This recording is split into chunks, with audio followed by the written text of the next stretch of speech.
In Dan's September newsletter article, he outs me as someone who loves silence. I can drive long distances or be in the house by myself for a long time without turning on the radio or the television. I can sit in my office and be busy without any sort of music or background noise. As he tells you in the article, he is not that way. But there are a few songs or a few musical groups or genres that from time to time I am compelled to turn on. And this week's hymn, Crown Him with Many Crowns, is one of those songs, one of those tunes that just has always lodged itself in my brain. I don't necessarily put hymns on when I'm driving and decide I need music, but this song, this tune, these lyrics pop up when I need reminded or encouraged or comforted. It's one of those go-to songs in my brain. So let's work through it together. There are 4 verses in our hymnal, and the first one goes like this. Crown him with many crowns, the Lamb upon his throne. Hark, how the heavenly anthems drown all music but its own. Awake, my soul, and sing of him who died for thee, and hail him as thy matchless King through all eternity. Crown him with many crowns, being Jesus, the Lamb upon his throne. Indeed, Jesus is the Lamb that saves us.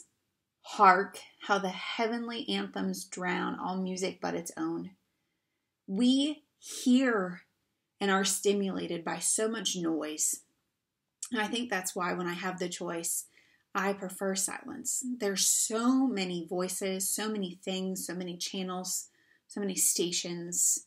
There's just so much noise. And I think of that in that verse. The heavenly anthems, the glorious angelic songs drown out all the other noise, all the other music. That is what is most powerful. That is what is to be heard, that heavenly anthem. Awake, my soul, and sing of him who died for thee, thee being you, and hail him as thy matchless King through all eternity. I think that says, it speaks for itself. So verse 2, crown him the Lord of love, behold his hands and side, which rich wounds, yet visible above, in beauty glorified.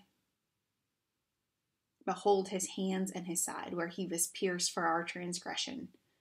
Rich, deep wounds that are visible in heaven above and are beautiful, are glorified because of what they mean for us. No angel in the sky can fully bear that sight of Jesus being wounded. I wonder if we felt that way more often, what would happen? But downward bends his burning eye at mysteries so bright. Downward bends towards us Jesus' burning eye at the mystery so bright. I don't know what the author intended here, but sometimes I wonder if Jesus, with his wounds for us, looks down and burning conjures up wrath, which I think sometimes Jesus is angry with us. But I often wonder what Jesus sees when he looks down. Is he heartbroken? Is he angered? Is he like he was flipping tables in the temple?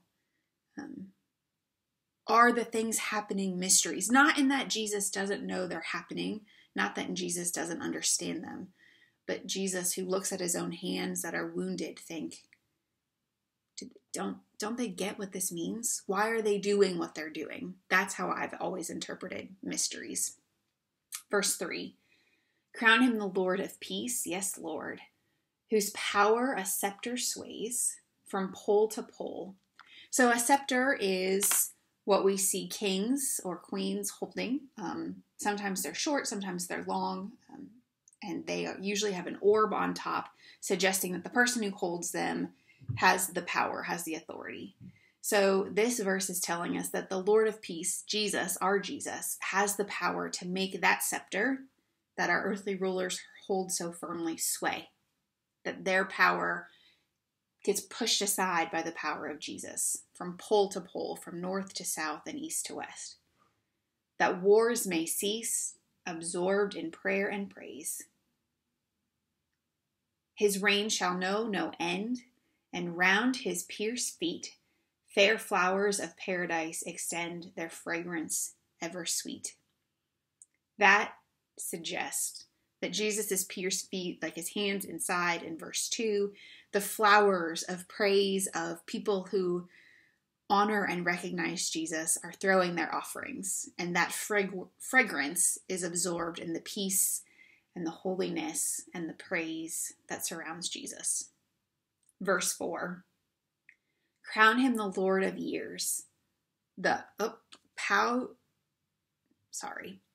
Verse 4, crown him the Lord of years, the potentate of time. That means the monarch or ruler.